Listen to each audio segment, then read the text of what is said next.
I had some teachers come up to my mom and told her that, oh, if I ever had a party, your son would be the first person I'd invite, but to the classroom, I'd never want him in it. I was like, damn, you got me. Damn, you really told my mom that? Yo, pass the mic over this way. I'm about to be late. Become aware of one thing. You have everything, but you don't have yourself. Welcome back to your 12th favorite podcast, Burnin with G.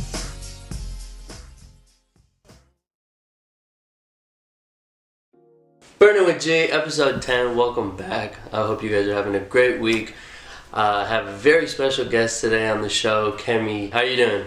I'm doing really well, actually, under these circumstances. How are you doing? Pretty good. Yeah. I had an interesting morning.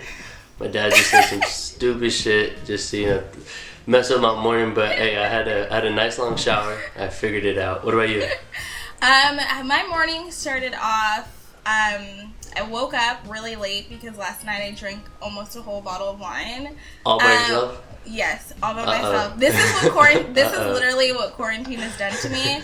And then I walked to Whole Foods. And I went grocery shopping. The line was so long, and while I was in line, I was reading something that was talking about how 16 employees had contracted COVID at that Whole Foods, and they hadn't shut it down or anything. But it's the closest grocery store to me, so I was just like, whatever. I got my mask on. I did not touch anything. So that was my morning. I think I feel fine. So let's. You live in Washington D.C. now, right? Yes. Okay. So how's that? I love it here. I think I've always wanted to live here just because of sort of my career aspirations. But I really love the culture here. I think you'll ask anyone that's been here for a long time, gentrification has sort of really changed the culture of the city. But I think that even though a lot of neighborhoods that were historically black are majority white now, you can still see the culture throughout the city.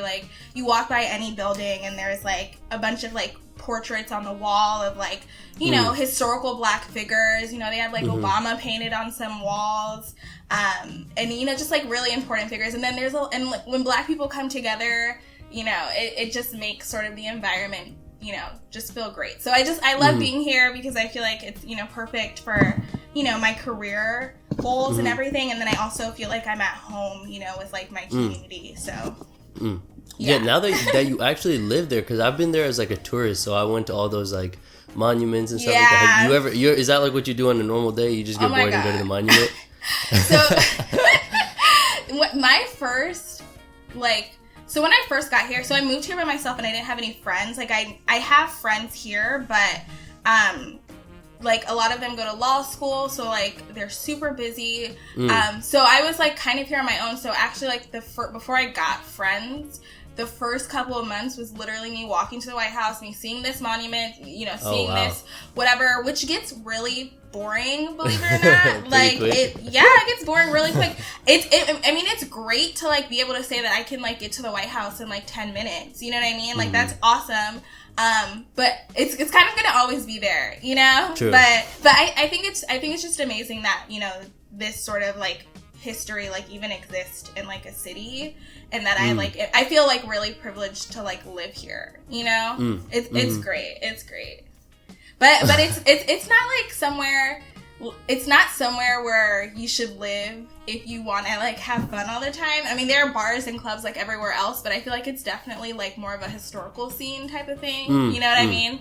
Yeah. But, yeah. I feel a lot of the East Coast is like that. Whenever you're walking by, you see these huge cemeteries of for war veterans, and it's just what you see everywhere, huh? Yeah. No. Exactly. And not to say that the city isn't fun, but it's I think it's it's different than New York in the sense that I think New York is a lot more crowded and louder. But yeah, totally agree with you. I think a lot of the East Coast is like that. Still great. Nothing beats California. I think you can agree. But it's really awesome living here. Honestly, I really enjoy it. Nice. So for the quarantine, I came back to Fremont. So I've been here for 4 or 5 weeks, and I'm about to graduate. So I've just been thinking a lot about. Congratulations. Thank you. Now has been a pretty good time to just like think about what the past 4 or 5 years that I've spent in college, and then the 4 years that I was in high school. And something that I keep coming back to is the fact that so I went to school in San Diego. I know you did too. And I grew up in Fremont. So I feel like we actually had a pretty similar, like, in that aspect, growing up in those two. Did you grow up in Fremont your whole life? Yeah, so I was born and raised in Hayward, and then I went to, I'd say I grew up in Fremont for the majority of my life. Like, it's where I went to school. And it's like sort of where like all of my extracurricular activities took place. But like I've lived in like other parts, like maybe closer to Union City.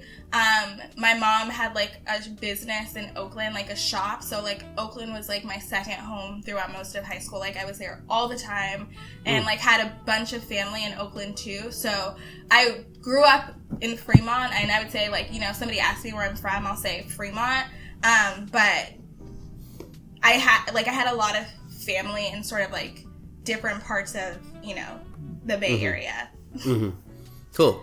So Fremont is a very interesting city, I feel like, in that even though America for the most part is majority white, there are these few like cities here and there that I feel like that actually end up having a majority of a different race or a different ethnicity, right? And Fremont is very interesting in that where we had grown up near American, it was a majority of Indians, and I feel like that experience definitely changes from person to person, right? Like, what is that? So that's something I really wanted to talk to you about today. Just like your experiences growing up in Fremont compared to growing up in San Diego, and what were some similarities? What were some of the things that were different? So let's start with Fremont, shall we? Yeah. So I mean, I think like any time you're sort of forced to like grow up or like exist in a space where like you're the minority, you're always gonna be like hyper aware of that, right? Like I knew I was black, like I knew I was a black girl when I was in kindergarten, in elementary school, but I didn't really know until I got to high school, I feel like. And I think it's because like, and I don't know if you remember this because it was so many years ago, but Trayvon Martin, I think that sort of was like the click for me. He died, I want to say in 2014, right? He was shot by, this, the community cop, whatever guy. And he was 17, black 17-year-old that was shot and killed.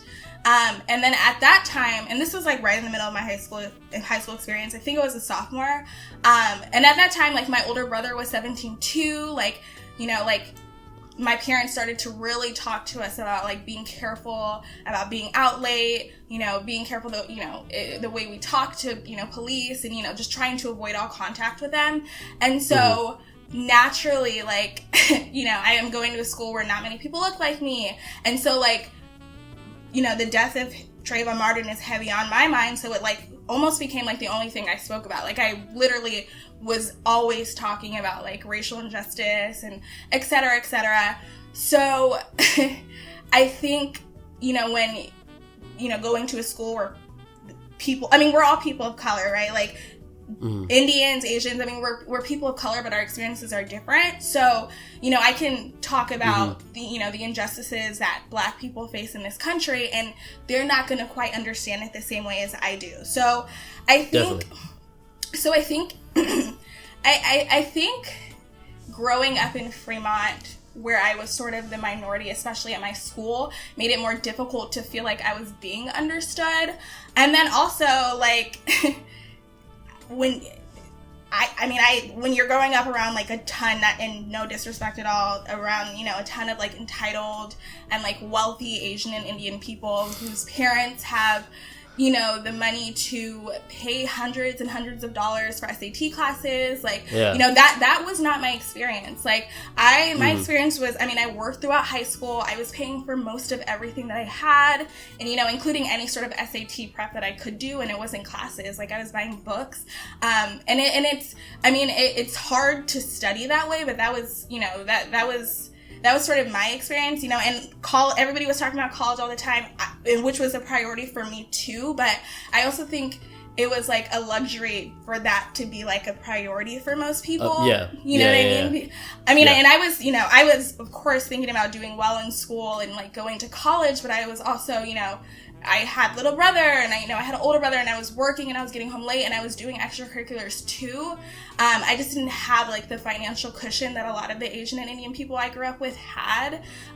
So, you know, that stress on top of like the stress that just comes with being Black and the stress that comes with like, you know, being the only Black person in most of my AP classes and like sort of the imposter syndrome that comes with that and like, you know, low self-esteem and everything. And then also being like regularly outspoken about like being Black or whatever, and then having people like shut you down or call you, you know, a race baiter or whatever it was. I think the race card. Pulling the race card, I think that's what I heard the most. But ultimately, I think it really shaped who I am, like who I eventually ended up going to college being, like a confident like Black woman. I think that was mostly because I grew up in Fremont, where a lot of people thought, you know, I was probably too much, but it really helped me. And I was on the debate team, so like, you know, and that helped me build a lot of confidence. The fact that I was arguing with people every day, and just in general, and you know, and the fact that I like had these really good extracurricular opportunities that I was involved in also helped. So ultimately, yeah, I think it was a good experience. I think frustrating at some points, but I think in hindsight, like it's really built who I am. Like I fully became aware of my Blackness when I got to high school. And it's because I really had no choice, you know? So ultimately it was a much needed experience for me, and I'm so glad I had it. Yeah. Cool. Nice. Well, I was thinking about it. I was like, that was your experience when you had gone to high school, and I was thinking that if you had to meet all those people now, in my head I feel like it would be a little different. But that's what got me thinking, right? I was like, I feel like being aware of these things or being politically correct in a lot of ways, which people weren't in high school for sure, I saw something about Bernie Sanders actually talking about this, where I saw some post where they were talking about how Bernie Sanders was supporting gay rights and was supporting, you know, all these different things before it was quote unquote cool to do that, you know? And I feel like sometimes I kind of think about my own views and things like that a lot. It's like, am I doing this because I genuinely believe in these things, or is it now just cool to so and so say these things or believe these things, right? And I feel like that in itself is very annoying. Have you ever experienced that, where you feel like a few years ago people weren't supporting maybe these you know, the Black Lives Matter movement and things like that, but all of a sudden now that it's kind of cool to support Black people, all of a sudden do you ever feel that that's kind of like do you ever feel annoyed by that a little bit? So I think I like to give people the benefit of the doubt. I think like the way this country has changed so much in like just the past couple of years, I genuinely think that it's sort of awakened a lot of people. And for me, like there have been a ton of ignorant things that people have said to me that I've heard that have now, like, you know, you look through their social media and they're like completely different people. I like to give people the space to evolve. Like, people's opinions can change. People, you know, policy positions can be different. And like that's sort of the lens that I look through like politics too, like when you're thinking about candidates also. Like Bernie Sanders was way ahead of its time as well, but there are also candidates who probably didn't support a lot of the rights that he was championing, but like people's minds change. Like I wasn't always like, you know, this, you know, social justice person either. Like I vividly remember before I was in high school, like I said the worst type of stuff ever that I would never repeat, and that I hope no one would ever, you know, sort of use that against me.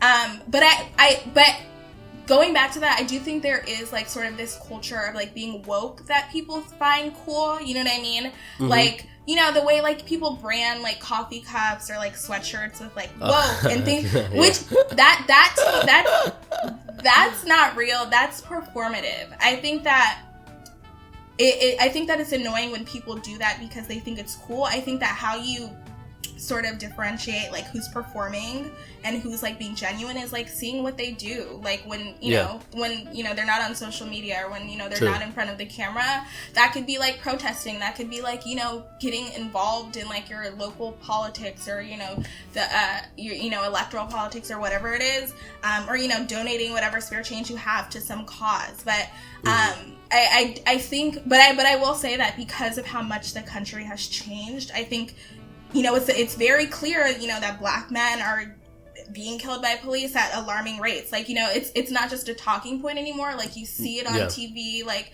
it's sort of everywhere now. And I think with the president we have now, families being separated from each other, just a bunch of ridiculous shit that he's doing. It's harder to ignore this. So I think some people have almost been forced to realize that this is actually happening. You know what I mean? No, I do know what you mean. Yeah, it is definitely more in the forefront. Yeah. I wanted to also ask you, so you explained a little bit about your experiences growing up in Fremont, where it was a Asian majority. Can you like compare and contrast that with growing up in San Diego, where you went, when we can talk about San Diego State next, where you kind of, there it's a different majority of a lot more white people? Yeah, I mean, so going to San Diego, when I was going to SDSU, prior to going to SDSU, me and like a bunch of there was like a new students admissions page or whatever, and sort of like I remember a bunch of like us Black girls sort of got together and we're like, let's make a group meet and like establish friendships. Like the goal of it was just to establish ourselves as friends, so when we got into SDSU we'd be prepared, because we already knew that there was like 3% of Black people at school. We know it would be harder for us to find friends, and I think a lot of us came from communities where there wasn't a lot of Black people already, and that's a taxing experience. So like I think a lot of us wanted to make sure that we were putting ourselves in the best like social position to enter college.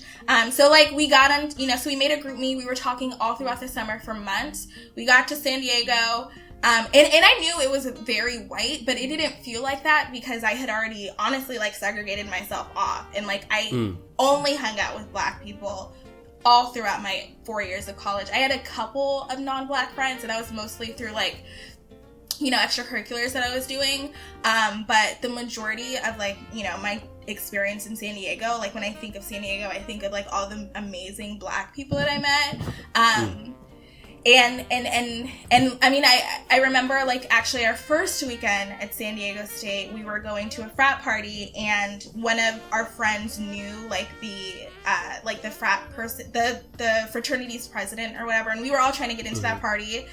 It was like all white people basically, and then he whispers to her and he goes, well, actually we don't let many Black people come into our parties because the police come quicker, blah blah blah.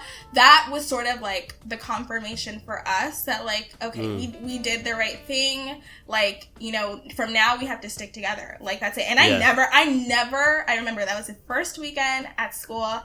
I never went to a white party after that. Ever. And I didn't come into contact with white people that much unless I had to be honest with you. So, my experience at San Diego State, was largely shaped by like the Black people I was around. I mean, I was writing for the paper also. Like I was the opinion editor for our school paper. We started a mock trial team there too, and like so most of those things were with white people.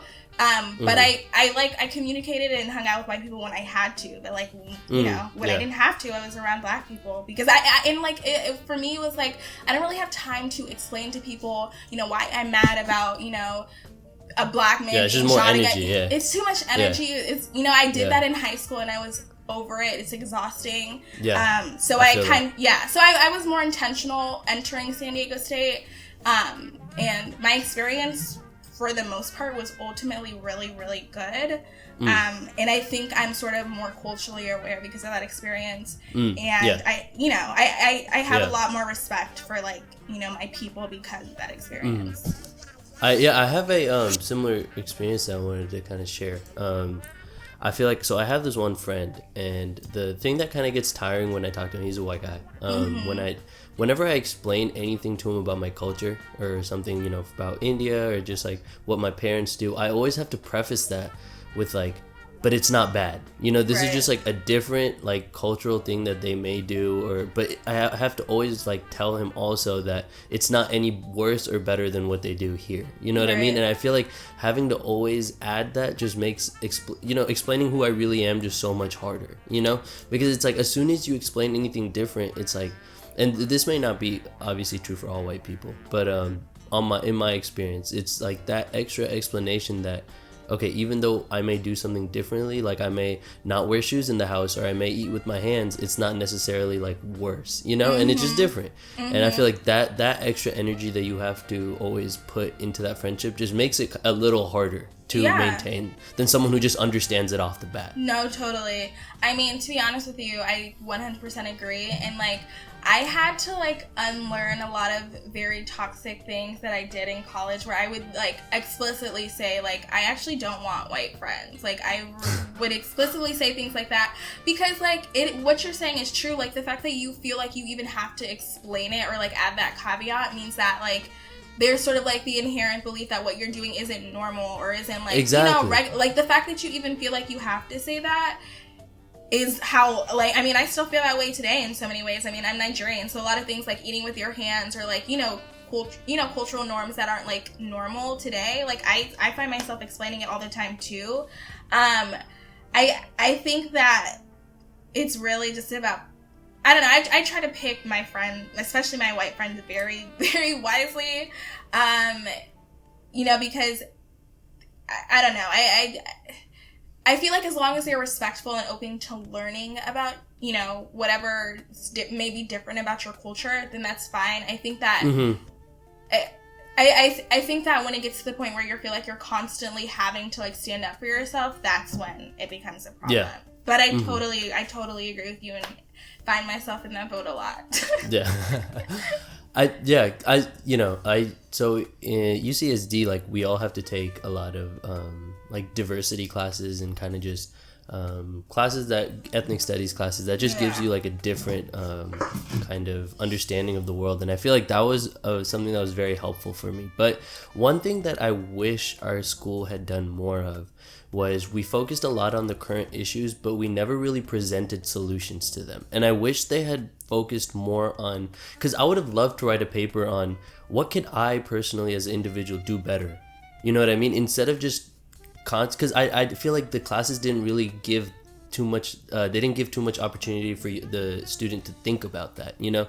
And they were more just like, just kind of informing you of the current situations, which I think is the first step. But I think that second step, it would be very helpful for all of us, you know, like knowing what we can actually do to help, you know, instead of just, because then instead of kind of just like, figuring it out for ourselves where you could actually be making mistakes or making it worse for other people, knowing concrete ways that you can improve the situation of other people would be very helpful. So I wanted to actually get your opinions on this. And this is a pretty difficult question, but what would the ideal world for a black person look like, right? In America, what would that utopia for a black person look like for you? So I think this sort of goes into like, when we talk about like solutions and policies that sort of would improve like our situation in this country, like I could list off like a ton. I think that like for the most part, and these are like more so policy recommendations that sort of like get to the root causes of a lot of like racial disparities, but like literally things like canceling student debt would have a tremendous impact, because actually the reason why the wealth gap between the black community and the white community is so wide is because of the student debt that we take on. And for most black people, it takes years and years. I mean, for most people, it takes forever to take off, to pay off. For people of color and black people, it takes even longer. So I think that something as simple as canceling student debt, so black people have more money and are able to, you know, acquire wealth, buy houses, you know, do other things that build wealth, You know, I think ending mass incarceration, you know, not locking up, you know, a ton of black men for, you know, minor crimes that, you know, really should be dealt with not through punishment, but like through rehabilitation. You know, helping families, black families, acquire wealth by, like, you know, giving, you know, you think of like a lot of communities and like urban areas that are like redlined by the government. So, like, you know, certain black people live in certain communities, and a lot of banks don't loan money to those black people, so they can't buy houses. You can't buy houses. You can't get wealth at all, and that's how most people acquire wealth, is through being able to obtain housing. So, I mean, I literally think by, you know, just giving black people the opportunity to, you know, live in areas, or it really just comes down to, like, you know, ending any sort of bank discrimination, housing discrimination, whatever, leveling the playing field for entrepreneurs, black entrepreneurs, so, you know, they have the opportunity to start businesses too. Like, it takes a lot of money to start a business. My mom had a business in Oakland, took a lot of money, and when the recession hit in 2008, had a huge impact on, you know, my mom's business. And even now, when we're in the middle of the pandemic, this pandemic is gonna hit hardest on, you know, people of color, especially, you know, people of color who have businesses. I mean, really, another thing is really focusing on, like, environmental justice. You know, like, climate change is gonna screw us all over very soon, and who's gonna bear the brunt of you know, these crazy environmental policies that we've rolled back is black communities who usually live, you know, in very polluted areas. So I think, and that's the reason why, you know, black people have a lot of pre-existing health conditions, is because they live in these heavily polluted areas. So also focusing on environmental justice and, like, you know, closing the pay gap, so there's, you know, not this huge pay disparity between, like, white and black women, and, you know, Latinas and white women, and et cetera and so forth. You know, creating more jobs, you know, improving public schools, so, you know, people have access to the same education and information, expanding voting rights, so, like, more, I mean, as crazy as it is, like, we literally live in a time where people actually do not want people of color, especially black people, to vote. And if we're not voting, that means we're not shaping anything about our democracy. We have no say, and it's usually poor black people. So expanding voting rights, expanding rights to reproductive care, like access to abortion should not even be political. If you don't want to have a kid, you shouldn't have to, period. And if you don't want to, and if you can't or don't want to, because you don't have the means and you're forced to, then that means you're gonna have a kid that you can't afford to take care of or care for. So that just starts off a cycle of poverty already. And in most states where we have, like, strict abortion bans, it's usually in the southern states, where, I mean, and most black people live in the South. So it's gonna hit black women the most, and then here you go with the cycle of poverty again. So I mean, that's just, like, a few things, but, like, that's kind of, like, for me, where we start. That, like, it's at the root of a lot of, like, you know, the racial justice issues that we see today, really.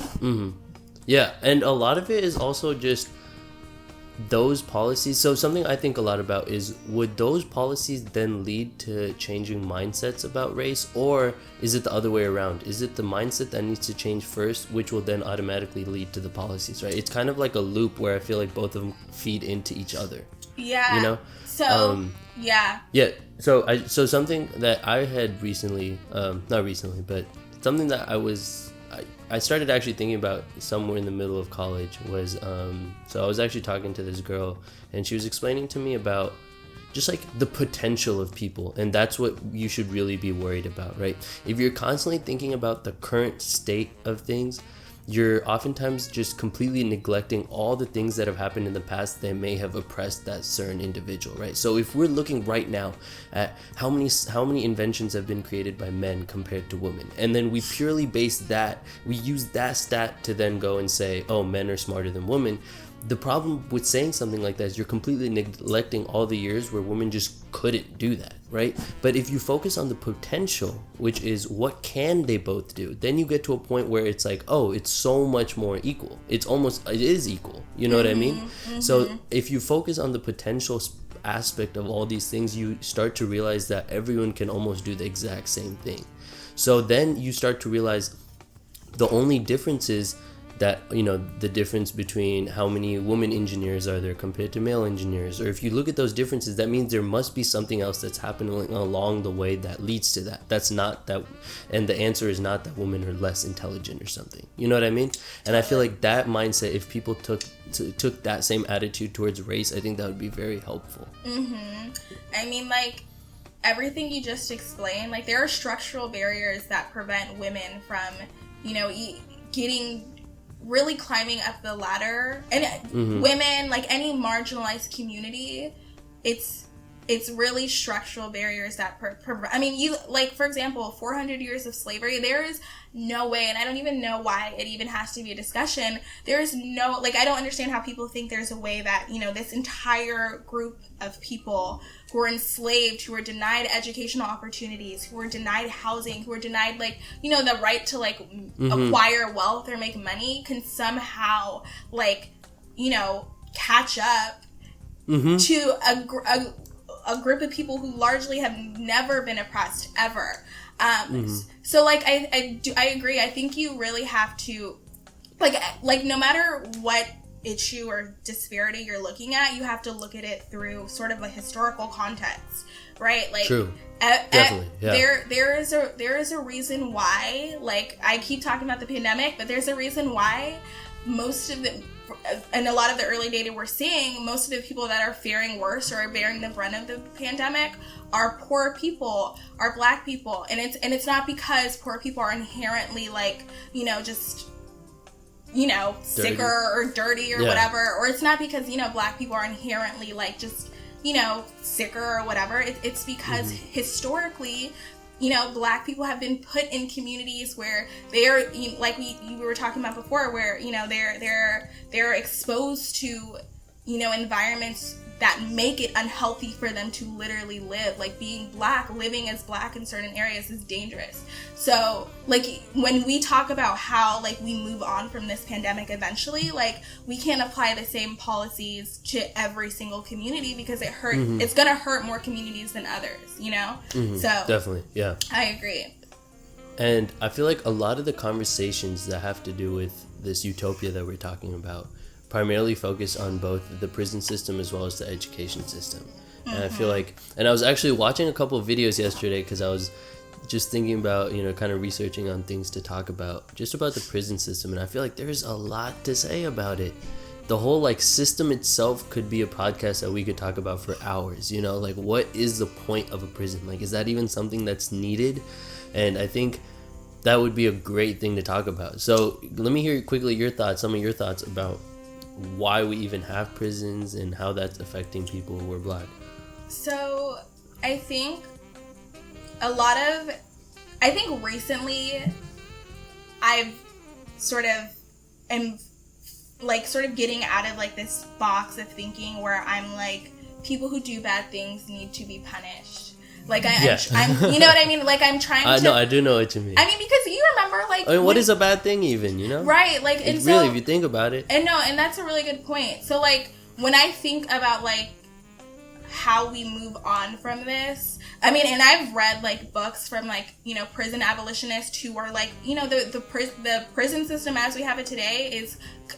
It makes no sense. I mean, and I've read data that shows, like, locking people up, you know, because they committed violent crime actually doesn't stop crime in the community. So I think what it comes down to is really getting to the root causes of why people commit crime, right? You know, I don't know if you're, like, an abolitionist or, you know, where you stand on, like, the prison debate. I think that for me, I'm definitely learning more about that side of the argument.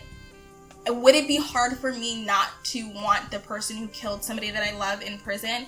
Absolutely. But I do understand that a lot of times people who commit crime are doing it for reasons that are a lot deeper than what we see, right? Like, yeah, definitely.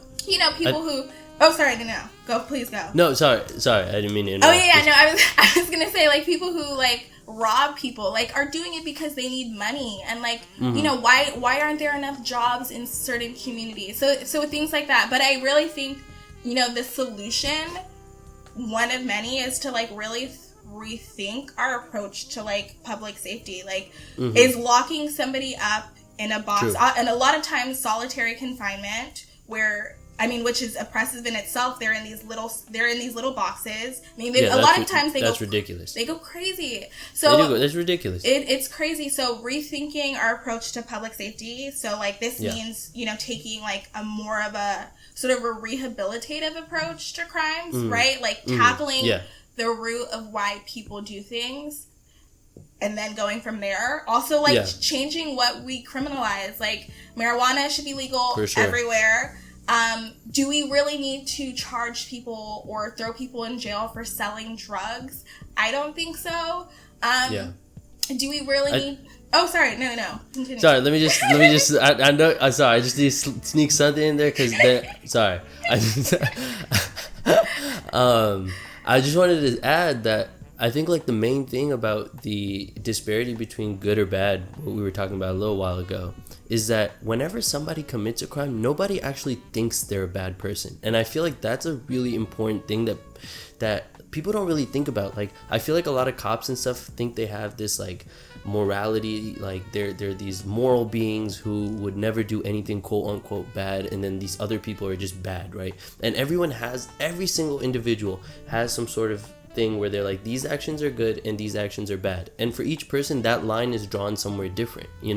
There's nobody that thinks that anything they do is inherently really evil. Somehow, some way, they justify all their actions, and I feel like that is a really important thing when it comes to thinking about the criminal justice system, because what we're saying is that as a whole we would probably do better without these people committing these same sort of actions for the rest of us. But who's to really say that? You know what I mean? Like, are you gonna take a majority? Because a majority might not give you the best answer to that, and then there are just so many things that I feel like aren't properly thought out and have a lot of like fallacious arguments for the justification of the prison system the way it is right now. You know? No, I mean, I agree with that. And I think that like a lot of times, to your point, like what we decide is bad or like criminal usually a lot of times depends on also how you look, your zip code, you know what I mean? Like there are cops who patrol these predominantly black communities and obviously end up arresting more people in those communities than predominantly white communities that sell drugs at the same rate, that commit crime at significant numbers too. So like these things that we decide are bad or worth like locking people up for it's really like subjective, and like a lot of times it depends on the police officers also, or like the judge, like the prosecutors who even decide to bring or put a man who is selling drugs in front of a jury. Like it's these little things that we actually don't have to criminalize people for. So I totally agree, and I think that once we can decide that things like especially nonviolent crimes should never be criminalized, I think we can finally get on track. You know what I mean? And like, just end, discriminatory policing. I don't ever like feeling that I should be scared of police, which is, I just feel like it's weird.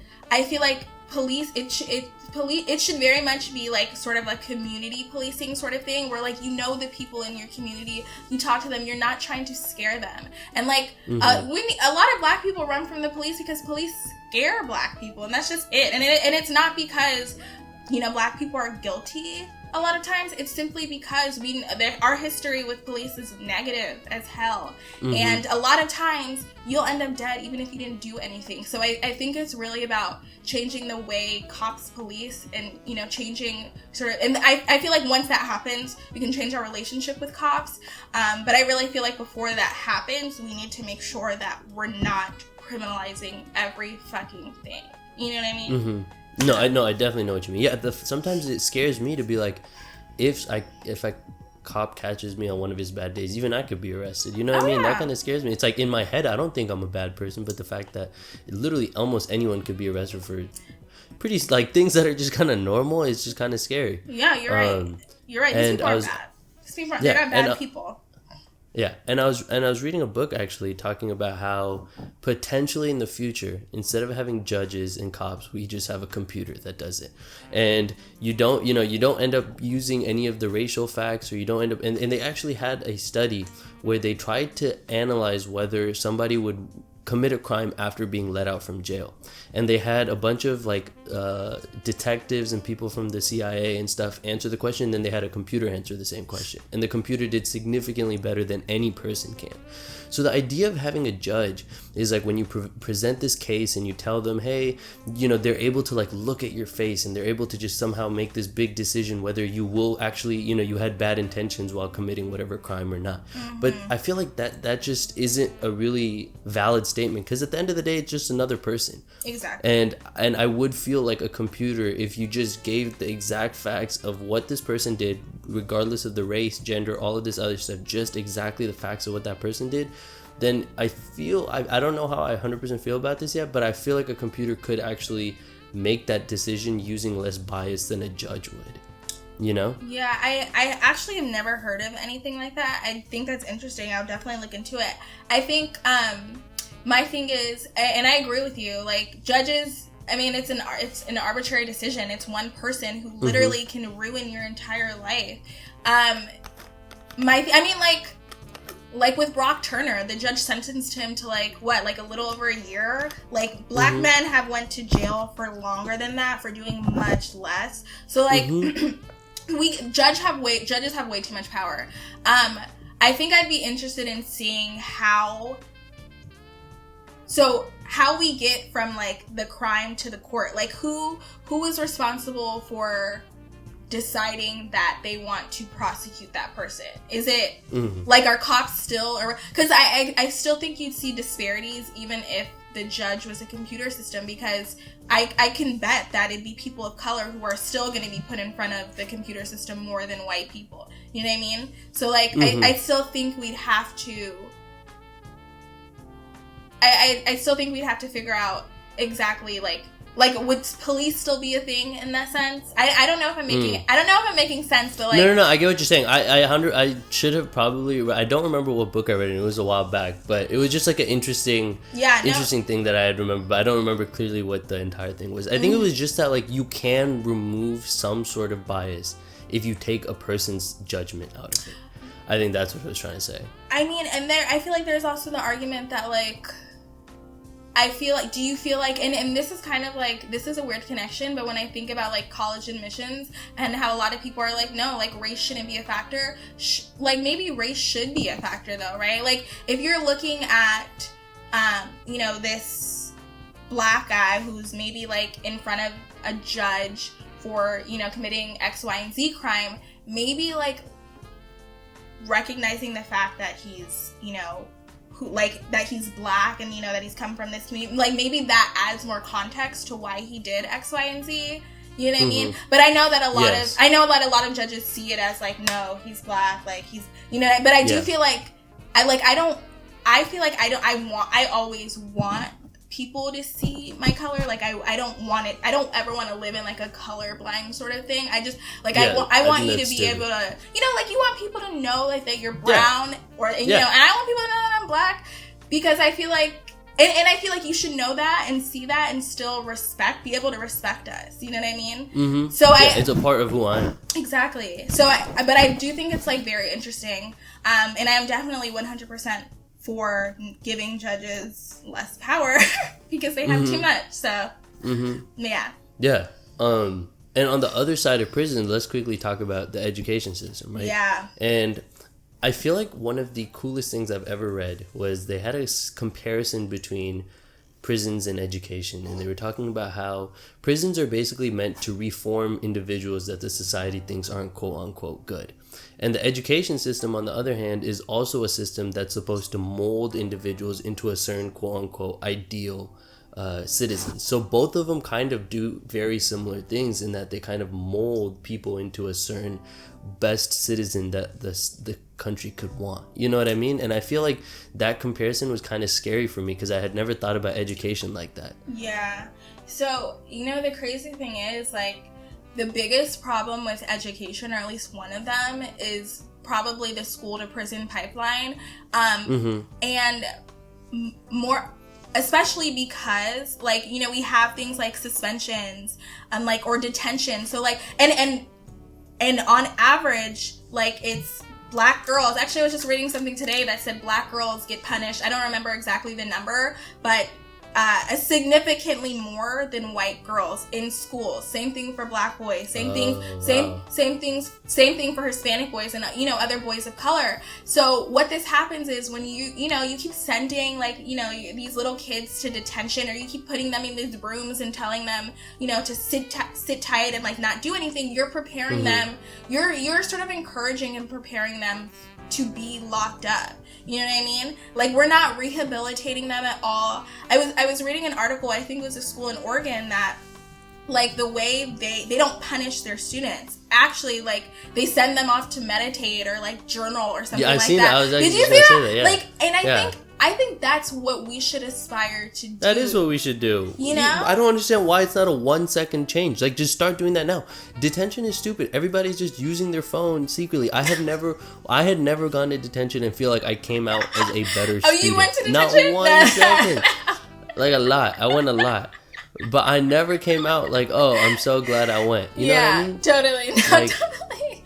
Yeah, like, no, I agree. And actually, when we think about the recidivism rate for people who get out of prison, it's usually higher because you're labeled as a criminal for the rest of your life. Same thing if you go to detention, like, you are kind of known as, like, the trouble child, right? So nobody takes you seriously. You don't get as many opportunities. People don't respect you as much. So literally, like, the way our schools are set up is preparing students, primarily students of color, primarily Black boys, for a life where they're in life of incarceration forever. And it's, I don't know, it's sad. And in addition to that, like, schools in certain communities, if we talk about, like, the difference in quality of education. Luckily, we grew up in Fremont. Another reason why I appreciate Fremont so much is because the schools were great. Like, how many people in America, went to these really big, great schools that they worked very hard for, but, because the education in Fremont is good and people in Fremont make a lot of money, the property value is pretty high. When you have high property value, you can, shoot that money up into the schools. But in other communities, like, you look at some places in Oakland, maybe not as much now, but back then when we were in school, schools were completely different. And that's literally because the quality of education really depends on your zip code.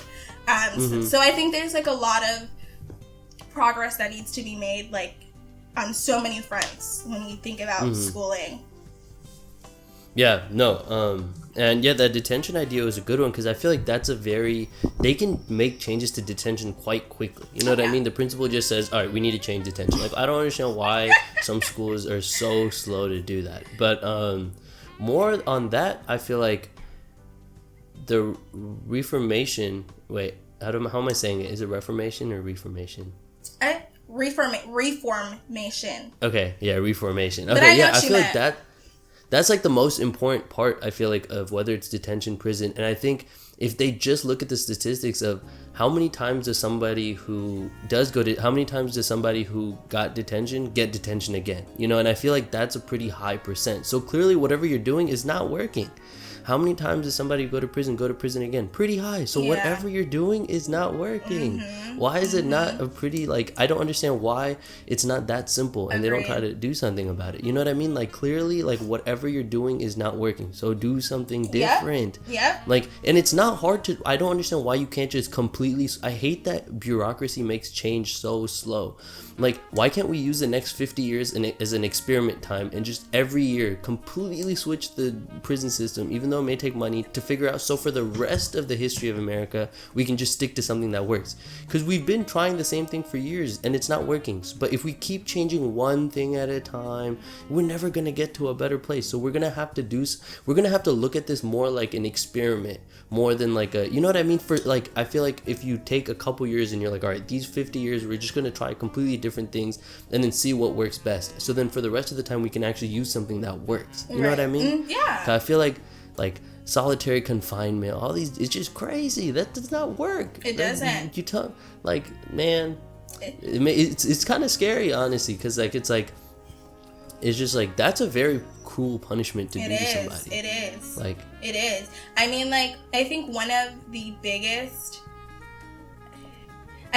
So like a couple of years ago in New York, there was this young black boy who got thrown into solitary confinement. He couldn't like pay his bail, so he ended up having to go to jail. Like a lot of people, which is another problem with the criminal legal system. But anyways, he was put in solitary confinement. Aside from that, like, we know that like prison is like dangerous. Like, you know, people fight, people get killed. So he was getting beat up. Anyways, he got put in solitary confinement.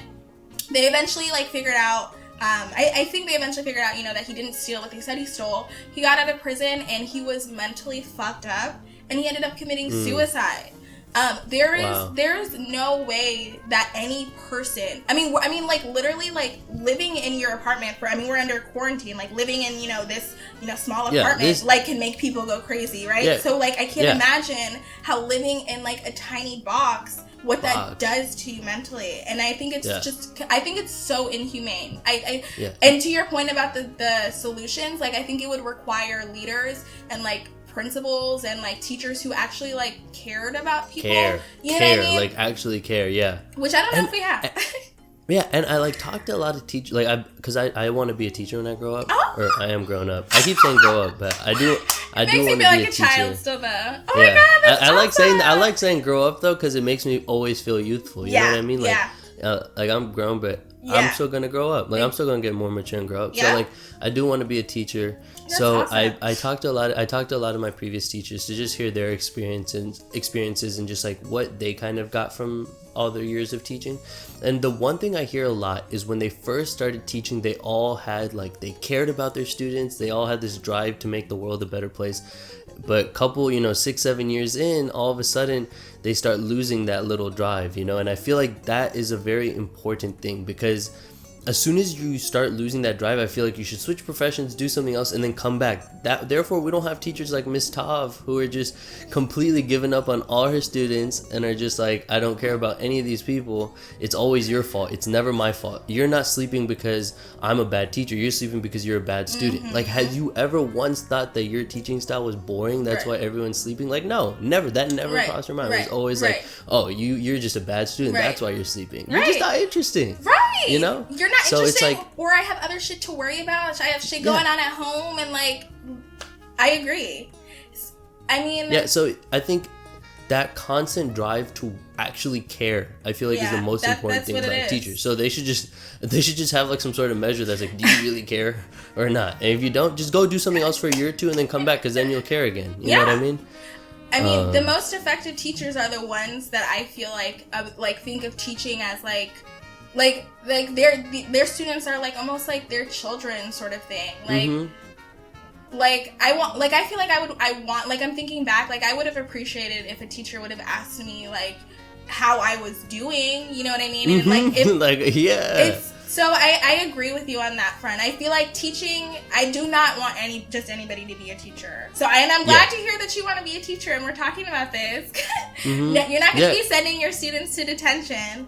No, definitely. Yeah, I feel like so a part of it, like, is your motivation and energy. Like, you have to have so much energy to, if somebody is being like just annoying in your class, you have to have the maturity and just like the wisdom to be like, okay, I'm not going to do the easy thing and send you to detention. I'm actually going to go talk to you and understand what's going wrong. That takes a lot of maturity and just like wisdom on your part, and I feel like a lot of teachers just don't have that, because it is much easier to just be like, just leave my class right now, than to actually help them. It's so dismissive. Yeah, I mean, like, it actually makes me angry thinking about. I'm like thinking about all the times where like I've had students in my class where who knows what was going on with them, but they were, they were acting like a fool, or maybe they didn't care. It's just like we were kids. You know what I mean? Yeah, like, we were kids. Yeah, no, definitely.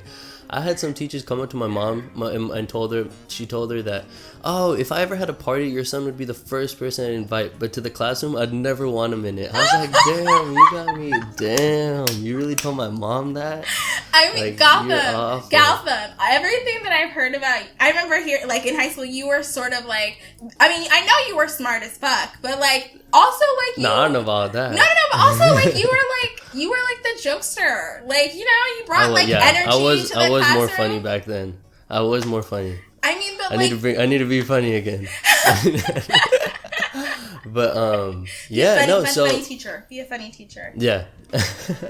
But, okay, back to what we were talking about, though. Because I do love talking about school, and I could talk to you about that for a long time. Going back to the topic of race, something I personally think about is just subtle ways, and I can feel this a lot when people may say subtle things about being Indian, or like India being a third world country, or being backwards, and it's like very small things, but like it always catches me, it's just like, okay, I heard that, and I like, whatever, we'll move on, because I'm not going to make a big deal about it, but I would appreciate if you put more respect on India than just being this, like, shithole country, you know what I mean? Because it's not, because in my eyes, it's not at all. It's not. So, what are things that you often experience where it's, like, very subtle and it nicks you the wrong way, but people sometimes are just completely unaware that it's even happening? Yeah, I mean, like, I think in so many ways, I'm trying to think. I think probably the biggest example, I think probably the best example is, just being told that, like, you're articulate or well-spoken by people, but usually by white people, but it's happened to me by other non-black people across of color. The board. Yeah, I mean, across the board, yeah. I think that, like, there's sort of, like, this assumption that, like, black people can't be well-spoken, that black people can't be intelligent, that, black people can't articulate their words properly. So I hate hearing that. I think, like, the first time that I realized it was, like, really a problem was, like, when everybody was, like, so up in arms and, excited about Barack Obama being president, and I think I was more, like, politically conscious in 2012 for his second term, and everybody's like, yeah, like, he's this articulate black guy, and I'm like, yeah, he's articulate, like, he went to college, he went to Harvard, and then he went to, like, he went to 2 Ivy League school, he was in, like, the state senate, like, this guy is articulate, he's smart, like, and when you go out of your way to point that out, you're saying that you think, and it's usually subconscious, not meant with any malice, that black people can't be smart or articulate. So I don't like when people say that. I hate when people say, like, when people try and comfort you, and, like, maybe something, like, somebody said something racist to you, so, like, you go cry to your other friend, and they're like, well, if it makes you feel better, I don't see race, there's, no such thing as, like, and I get why they do that, though, because they don't want you to make you feel like you're different. So I think the intentions are good, but like we were saying before, like, I want people to I want you to see me, like, I want you to see that I'm black, because I'm black and very proud. So I want you to see that and still, like, respect me. I think you need, like, I think that you can look at me and tell, like, it sort of gives you a window into my art, my experiences. So I hate when people say that they don't see color, blah, blah, blah. And then, of course, I hate when people touch my hair. I think that is probably, like, a little lower on the list, but I also think that's, like, sort of, I think it's disrespectful, and I know, like, a lot of people aren't used to, like, I know especially a lot of people who haven't grown up around black people. I noticed this when I went to college. Don't have any boundaries sometimes. So, like, maybe, like, I wear my hair in braids usually, but, like, if I have it out and it's like, oh my god, it's so fluffy. I remember I was at work in San Diego. They're like, oh my god, it's so fluffy, and they would touch without asking, and I'm like, I'm like, you just touched. I'm like, don't. What'd you say to them? I said, please don't touch my. Oh my God. I was actually reading my journal from when I was in college, and I was ranting about this exact story that I'm telling you right now. And the girl that I said it so politely. I was like, oh, please don't touch my hair. Like, I cringed a little bit. And she was just like, oh, is that like a black thing? I remember. Oh my God, it got even worse. I was furious. So, like, that's another thing. Like, it's really not a compliment for you to, like, pet my hair or tell me that it's fluffy because I'm not a dog. You know what I mean? Yeah. And, like, I think it just comes down to, like, the cultural differences in so many ways. Like, you don't ever come up to a black person, especially a black woman, and touch our hair. Like, you just don't. But, yeah, I mean, ultimately, like I was saying before, I think a lot of these things are, like, a lot of these microaggressions are subconscious, but still worth pointing out because they do have long-lasting effects. I mean, what happened to me happened 2 years ago, but I'm still thinking about that. You know what I mean? So, definitely. True. Yeah. Yeah, and the main thing is that it sometimes really just isn't malicious. You just don't know. And that's why I think it's very important. But at the same time, I'm not 100% sure about that. Like, I feel like if you're aware to some extent, you should probably know what the boundaries are. But a huge part of it, I feel like, is also intention, you know? And I think that, like I think a lot of people were talking about this. It's like when they're two little children, right? Let's say there's 3-year-olds, and like one 3-year-old's asking the other 3-year-old, "Can I touch your hair?" or something, like where it's more like inquisitive and curious. Like, I still see you as a person, but I would like, compared to when you're older and you know there's just so much more behind it, you know? And I read that somewhere where it's like when you're very young and before you've been exposed to all these like different just like all these other systems that are in place, the way you view the world is just a lot more innocent, you know? And I feel like when you view somebody, when you see it through that lens, it's a lot less like racist necessarily, you know? Yeah. I feel like I see that a lot in India. Like, when people look at somebody who's not necessarily Indian, they're not looking at them like, oh, who is this other person? They're just genuinely curious to see, like, what do these type of people do? Like, what do they look like? Like, when you don't see, you know what I mean? It's a lot more, it comes from a place of curiousness than it does from just like negative, you know? Yeah. And I agree with that. And I think there are some instances where I can make passes, like, especially if it's a little kid that comes up to me and touches my hair or whatever. I think it'd be harder for me to make that excuse for people now, like, especially like when you think about like the political environment we're in. Yeah, true. You know what I mean? No, yeah, you and must like, have, and like what's considered socially acceptable now, like when we have a white supremacist in the White House, like so many conversations have been had about like everything. So I feel like your point about intention, you have to be intentional about like figuring out honestly like what is okay for me, what is it okay for me to do? True. You know what I mean? True. And I also think that people of color like should be very open about what is not okay to do. You know what I mean? And what is not okay to definitely. say. So yeah. Cool. Okay, so another question I actually wanted to ask you was something that I think a lot about is what am I really going to teach my children if I ever happen to have children? What would I teach them necessarily about race and just like what is the just I feel like the way my parents had taught me about race, they didn't really talk about it too much, as they were immigrants from a different country. I feel like, especially growing up in a country like India where they just weren't exposed to a lot of different people, so they were basically almost only exposed to other Indians. So race was not something they had thought a lot about while growing up. So that was not something that they necessarily passed down to me, their wisdom and knowledge about race. So I think a lot about how I'm going to teach my children, if I have children, about race. So is that something you think a lot about? Oh my God, yes, because I'm going to have black children.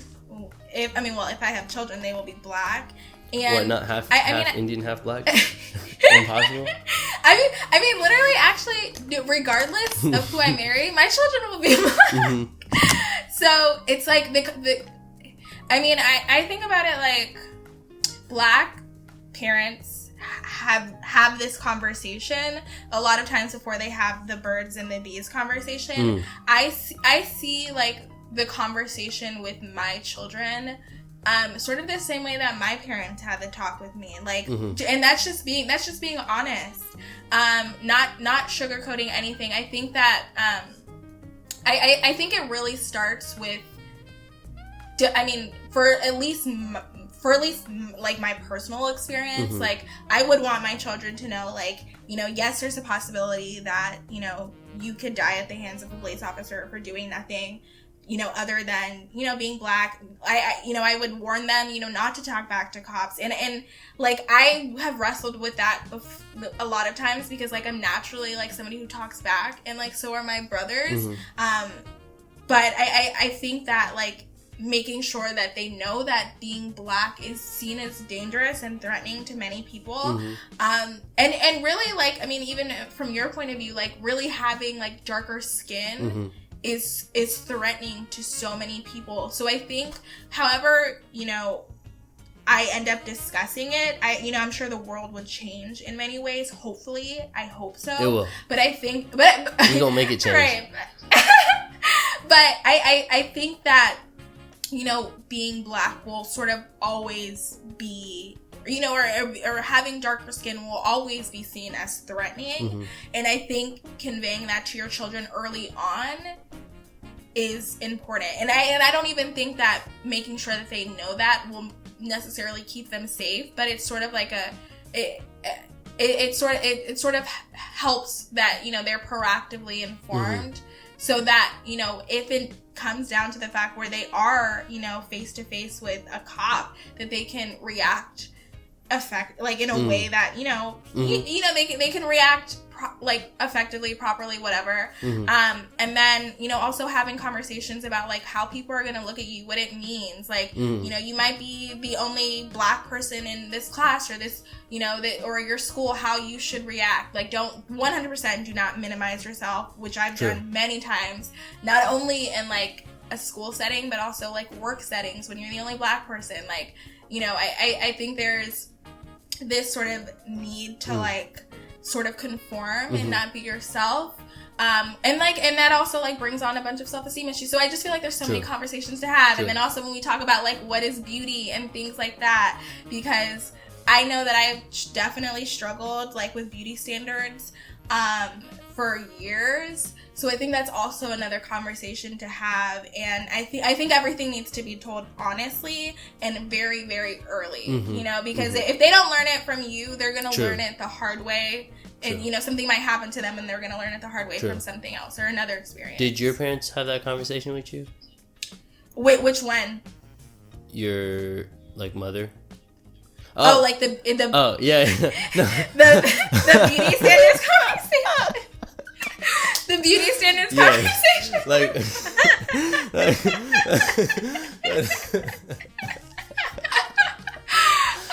okay. I was confused for a second. I was like, hold up. I don't know. You're like, I don't know which parents. I meant just like the both of them, honestly. I mean, I'm trying to think. I learned the hard way. I'm going to be honest. Like, my parents are two very confident people. And I think culturally, like, maybe a little bit different than a lot of other Black parents because they're Nigerian. And so I definitely, like, obviously my mom told me I was pretty, blah, blah, blah. But I still don't think it prepared me for, like, what I would eventually feel. Like, before I hit puberty and got decent looking, I hated myself so much. And in large part it was because the color of my skin, like, the way my hair looked, like everything. So, like, my parents had these conversations, but I had a very low self-esteem, and your mom is supposed to tell you that you're pretty, like, your mom is supposed to tell you that your skin is beautiful, but if you don't feel like you're getting that affirmation from other people, like your friends or, like, boys or whatever, who you think opinions matter a little bit more, especially when it comes to, like, you know, your appearance, then it doesn't matter as much or hold as much weight. So I think when it comes to, like, parents talking to their daughters or sons about, like, you know, self-esteem and physical appearance, I really do think it starts early on with like putting them in front of like black dolls and like you know like show them black people on TV that are like smart and like great and like fantastic and fabulous. Like I think it really starts like there, like at home, and then you know so your children can take this. Yeah, exactly. So that's what I think it is really. Yeah, I seen this comedian talk about how there's this children's show on the TV that has a black doctor, and she basically his daughter had grown up the whole time thinking that all doctors were black, and then when she, and so when she went to the doctor for the first time, she started crying because she was like, and I was like, that's super true though. Like if that's what you, that is awesome. Yeah, it is awesome. I was like, that was a very like nice story to hear, because I was like, if that's what you grow up thinking, that's what you'll think is the world. That's what you think the world is like. You know, if what you're exposed to, a woman scientist, you know, black race, and just I don't know, just. I mean, a wide spectrum instead of everyone just being a white male. It is kind of nice, you know, and I feel like that's something that we can all as people of immigrants, we can all, I mean, just color, we can all kind of relate to. Yeah. Because the representation is, and it is very nice. Like when I do see people like Hassan Minaj, or when I see Nav, or when I see these people actually glow up, I'm very proud and I'm very happy, because it's like, damn, my people are being represented in a pretty good light, you know? Yeah, totally. And really, it just like it broadens your imagination. Like you feel like you can do it if you want to. And I feel like, I mean, I there are probably like so many kids of color who have not seen themselves represented in like multiple fields, and then they sort of canceled it out for themselves subconsciously, and then you know ended up doing something that seemed easier, where more people that looked like them were in, you know. So I totally agree, and I love that doctor example. I think that's awesome. Yeah. That was I don't know. I feel like I'm very optimistic. I don't know. What do you feel? Do you feel optimistic about the way the country is headed towards? Socially, yes. Politically, it really depends on what happens in November. I don't like. I feel like as people, we're doing a really good job of like making sure that we're, you know, treating each other with respect. I think like I think that, and I hope that people are more conscious of like, you know, racially conscious. I think that like as the years go by, like more people are committed to like causes that are important. I think that it's going to be really hard for us to actually do better if we don't have leaders that actually care about us also. And it really starts at like, I mean, look at who's president. Like, he's a racist. He incites violence. He has no concern for the rule of law.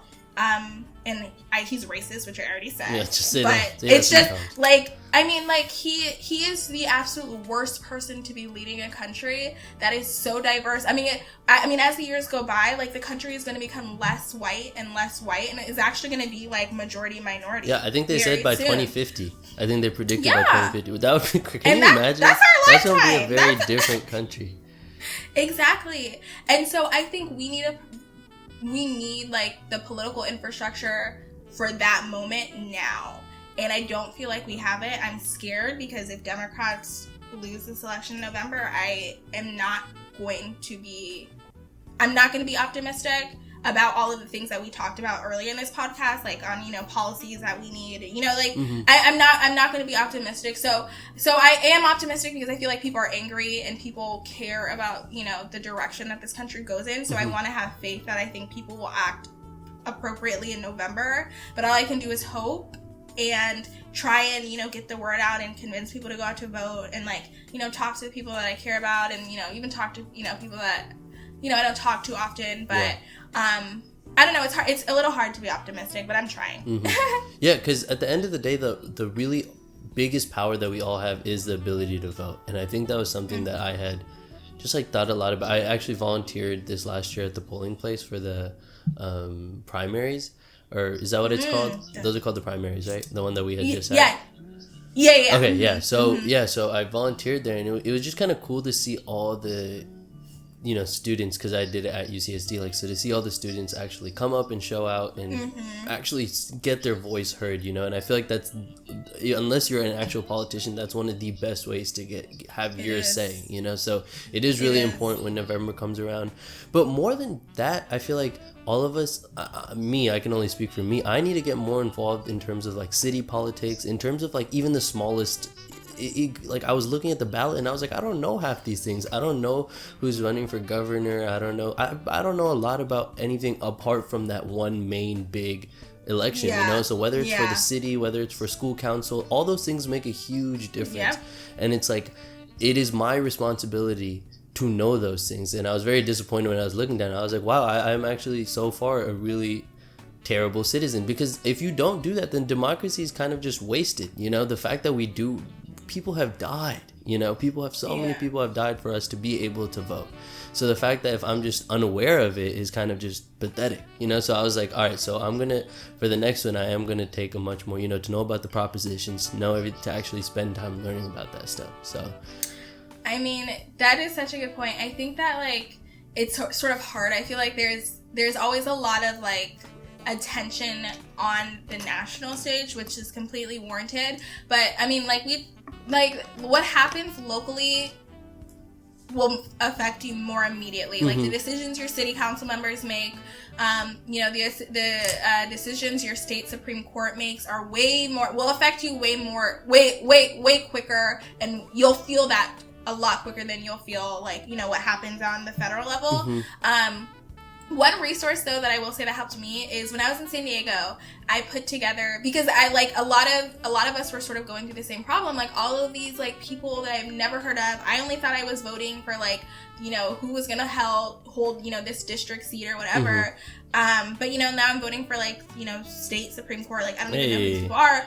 But so I like there are resources online that like will let you put in your zip code where you live, and it'll show you everybody who's running, and it'll give you background information on them and like all the proposition and everything, so you can like look through it, and then you can make a decision, and you're actually allowed to bring those things to the polls too. So when I was a junior in San Diego, I put something similar just like that, and I like distributed it through like my school and like online and etc. But I really feel like it's hard, and like we don't always have time, especially like as college students. Well, I was one, but you're a college student. So I do feel like and I'm happy to send you the link too, but like literally all you would have to do is put in your zip code, and then it would show you everybody who's running. Oh, cool. So yeah, I mean, because it's hard, but like it is very important to be involved in your local politics. True. That's going to ultimately impact us. Yeah, and one thing I do think would be very helpful is the jargon that's used for a lot of those like propositions and things are just like really complicated. Like I was reading through them with my friends, and I was like, this stuff makes no sense to me. Like I don't even understand what they're trying to say here. So I feel like if they actually simplified it to where people are understanding what's going on, I feel like that would also be very helpful for the for the average person, because it's like a lot of that jargon I just don't know. I can't pull out my phone and be like, what does this word mean? What does this word mean? Exactly. And see, some people can't literally, and I think that's such a good point. Like politics should be a lot more easily digestible. Like people are actually going to not vote rather than like just pick somebody if they don't understand what the fuck they're voting for. So I totally agree with that. I think that's a good point. Actually, yeah, there have been many times where Are you surprised? Are you surprised I made a good point? No. I hadn't like deeply thought about that, but I mean, it's a good point. Like I like usually end up, I don't even know how I end up deciding, but I've run into this problem so many times. I'm like, I have no idea. Just tell me like what this means in plain English. But yeah, I agree. So I just rambled. Yeah, no. So talking about politicians and Barack Obama, one of the most important things I want to talk about is influential people that have helped you on your journey as being a black person. And I know last time, I'm not going to spoil it, but why don't you tell me some of the people that you feel like have helped you along the way the most? I think so. When I sort of look or like I think a lot of people that have helped shape a lot of like the ways that I think today. Like if I'm, I can name off a couple people. Like Barack Obama was amazing, obviously. Kamala Harris, who I have so much respect for and absolutely love. But when I think like historically of the certain figures, I think my main role model and the most important figure to me today is probably Harriet Tubman. And I think the reason for that is obviously she was a slave. And she saw her family get tortured and beat. She was beat so hard actually that she would have like reoccurring seizures.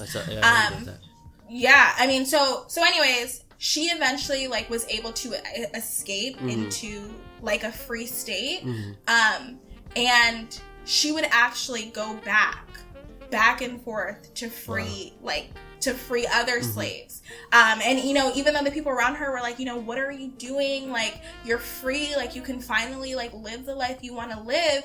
And she wouldn't listen to them. She'd risk her life, I mean, for night after night. And she'd disguise herself and she'd go free other slaves. And this was even while she was battling her seizure. She was battling with seizures. She'd been hurt. She'd almost been caught on multiple occasions. So this it was the Underground Railroad, where she would take these black slaves and like bring them ultimately to liberation. And the reason why I feel like that sort of is so significant to me is because a lot of times people are like, well, or when I think about sort of like my reason, like, everybody has like their why do you do it? And I'm like, well, if Harriet can do that and can risk her life and, say, especially when you consider the fact that like she at that point was free. Yeah, like, she was already safe. Yeah. She was safe. Like she put herself in harm's way to save other people.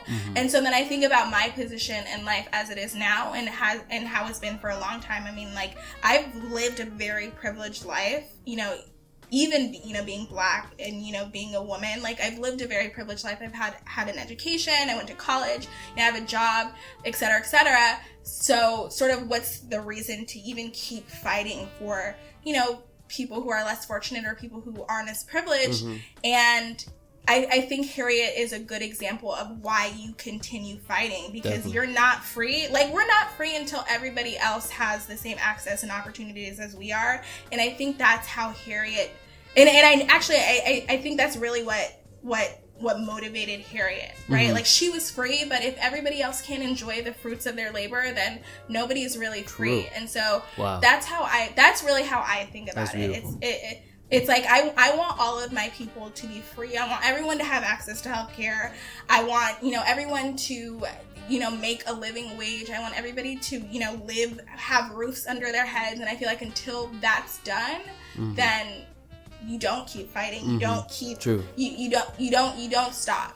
Yeah, I think the last time you had talked to me about her, I went and did wanted to learn a little more about her, and I was like amazed. It just to put yourself in that situation where you have it good, but then to go back into what you just ran away from to help other people, that's amazing. Like, are you kidding me? Like, that is like, I was like, wow, like that really, I was so glad that you kind of brought that to my attention, because that was somebody I never had even really thought about. That wasn't somebody who was, if you had asked me 10 people who inspired me, that wouldn't have even been somebody on that list. But that is a great human being who really was, that is the ultimate act of selflessness, and I feel like that's just, I don't know, I think something that I learned a lot about, I was reading this book about Gandhi, and he was talking about how in times of inconvenience, people will give up all their roots and principles to relieve themselves of that inconvenience, right?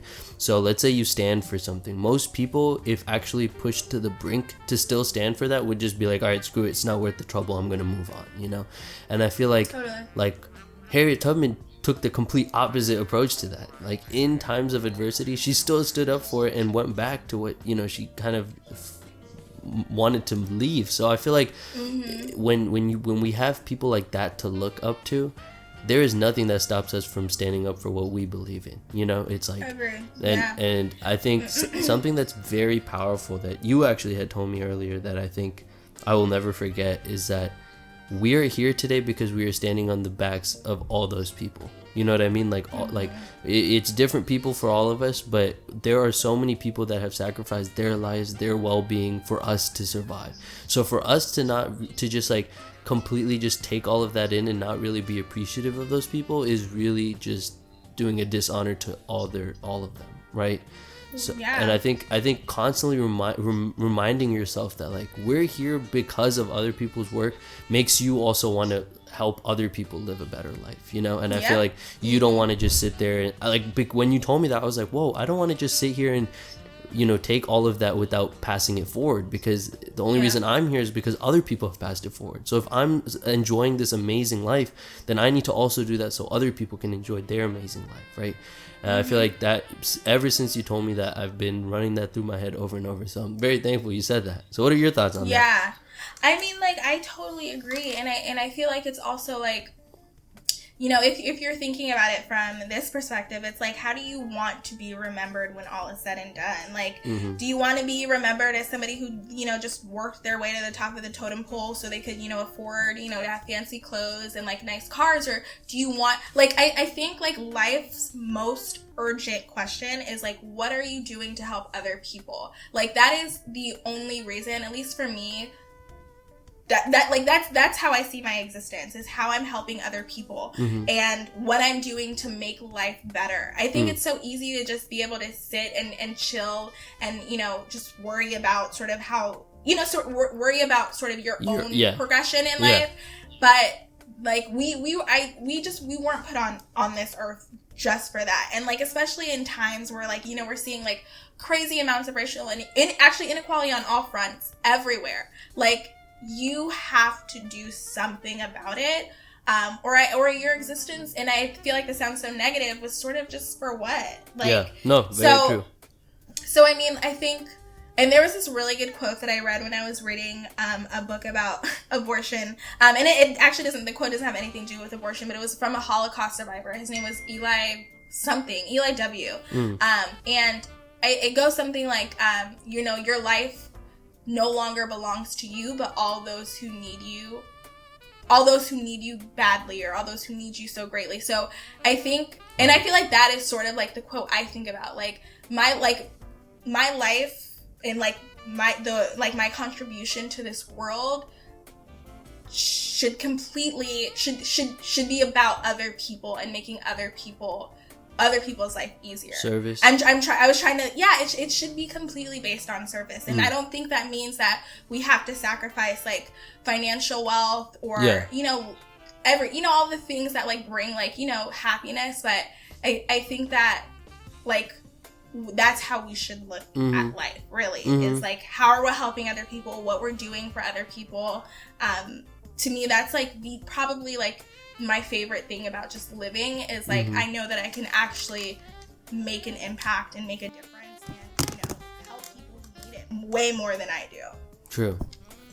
And it kind of also gives you like a purpose, you know? And I feel like that idea of service and passing things down is just, it's very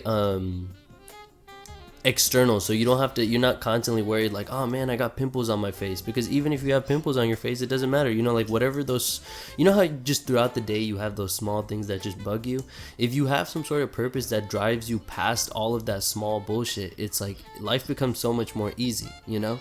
It doesn't matter if you have, I don't know, like a pimple on your back or something that you're just annoyed of, like, because it just doesn't matter, because that's not what you're, and the only reason I'm saying that is because I have a pimple on my back right now, which is annoying the hell out of me. I was actually gonna ask you that. Yeah, I was like, it's annoying me. So I was like, but when you have a purpose, like all that stuff is just like, whatever, I'm not gonna be so selfish to ruin that, like for me to be able to have that be something that's actually bothering me is a privilege. You know what I mean? Like, if that's what's annoying me, that's so nice. When other people out here are dying, or other people out here are suffering from really serious stuff, it's like, I would want that to be the world that other people live in, where a pimple on their back is something they worry about.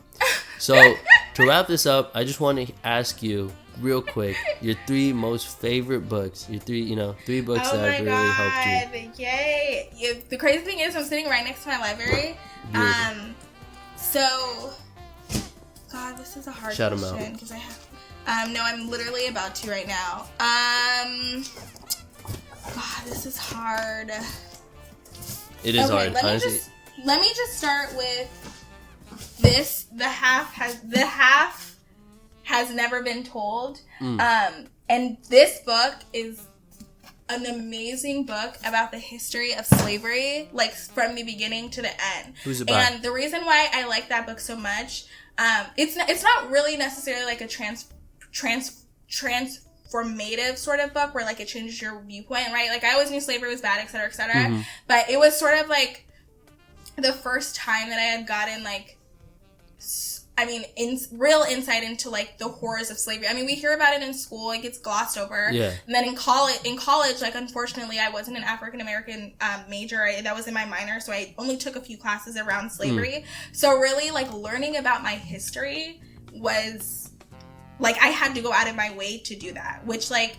You know, like is really the case for most people of color. So what I really like the most about that book is that I think now when we talk, or I think a lot of times when we talk about slavery, it's sort of objectively like, yeah, slavery was, you know, a lot, like people had slaves for economic reasons. That's how a lot of times we talk about slavery. I think this book was good because it made it clear that no, like it was racism. It's people held slaves because people were fucking racist and hated black people. So I love that book just because I feel like it gave me you know, really a lot of insight in, you know, into my history, you know, into the history of black people. Who is the author? Love that. The author is, who is the author? He's he's amazing. He's like a historian. Hold on. Why am I not, it should be on the front of the, Edward Baptist. Okay, cool. He's like actually an amazing historian. And like another thing that this book does a really good job of is, explaining like the origin of capitalism started with slavery. It started with slavery. I've heard about that. Yeah. Like, so I think it's a great book. Another book that I really liked, and I'm about to pull it out right now, is hold on. This book, which is so torn up. The Black Jacobins, and this is a book about the Haitian Revolution, and it was actually like the first major like slave rebellion ever, and it sort of talks about how like it sort of walks us through like the Haitian Revolution and how they ended up liberating themselves. Like I think a lot of times we hear about slaves and they're like, oh, you know, they listened to their masters, they were docile, they were gentle, when really like no, like slaves stood up and fought for themselves a lot. Yeah. And this was actually the most successful slave rebellion, and so I sort of look to it like when we think about slavery, we talk about slavery, like a lot of times you'll hear that like, you know, black people didn't really, you know, tried to get out of in bondage, but they did, and I think this is just like it was a revolutionary book for me. Nice. Those are the best type of books. Yeah, no, honestly, it like changed my life. Yeah. And then lastly, I'm gonna say No Ashes in the Fire. It's one that I just finished, and the reason that I liked it the most is because this book is around like a black boy who like he grew up as queer, but you know he a lot of times felt like he had to go in the closet, like he couldn't be his full self really, and it sort of just walks us through like the process of like coming in, like just being you, and like you know, especially like in a world where like anti-black racism is like rampant, anti-LGBTQ, you know, violence is on the rise, like so how he sort of you know, came to be, you know, who he is today, you know, while, you know, battling with all of these identities, and, you know, so I think it's helped me because I'm still, like, sort of learning how to, like, even though I think that I'm, you know, doing a really good job, I think that it helps to learn from people who have sort of, you know, reached that point, you know, where where they feel like, you know, content with themselves. I think that's the word I was looking for. So I think that, I don't know, it's a memoir, but I don't know, it was really inspiring for me because he went through a lot of bullying and, you know, a lot of like self-esteem issues. He tried to kill himself at one point, and I don't know, it just really inspired me. It really inspires me when you know, people who feel so low for so many reasons, you know, Yeah. You know, it was just so inspiring. I loved it and I cried. I've never and I have cried during a book ever. I need to. I just last week I cried during my very first movie. I was like, I've never cried during a movie. That movie, I was like in tears. What movie? It was a Turkish movie actually. It was like trending on Netflix. It was so good. You want me to pull it up? Wait, what was it? Let me tell you. Yeah. It was the best movie I've ever seen. Hold on. I'm like, do I want to cry today? It's called Miracle on. Oh, you have to watch it. It's called Miracle in Cell 9. Cell number 9. Miracle. What's that? Is it scary? No, it's not scary. It's just a really good movie, and it was Cell really sad. 7 or Cell 9? Cell 7. Okay. Yeah, it was Cell 7. Yeah, I was. Okay. That was I was like, why am I? I've never cried during a movie. This is so my weird. God. But I feel like I'm gonna cry. Okay. You know you are. Okay. The that's fine. the book, but it's a great movie. But but a book is next. Like you're telling me tears were down your face while you were reading. Wow, that must have moved you a lot then.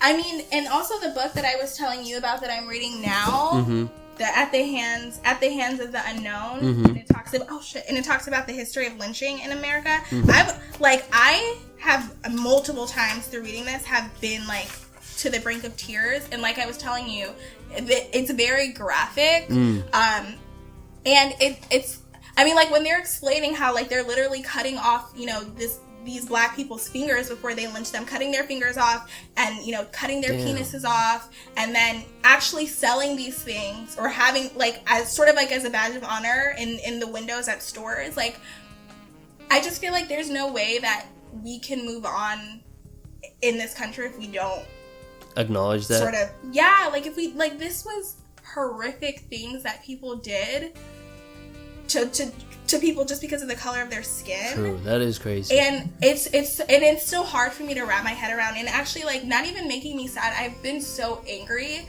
because of this book, and also because of everything that's going on. So like I wouldn't recommend reading a book like that if like you're already like in your feelings about everything that's going on, because it's heavy.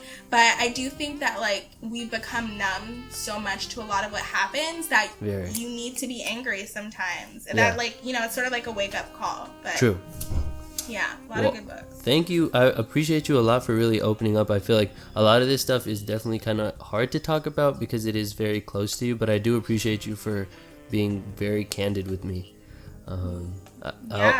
So thank you. I hope you thank you for having me, and I really appreciate that, you know, like you're taking the initiative and having these conversations, because I know a lot of people don't have these conversations unless they have to, and I think that's the issue. So I'm really glad, and I can't wait to talk more. I'm gonna try and read this watch this movie and hope I don't cry myself to sleep. Let me know how it goes.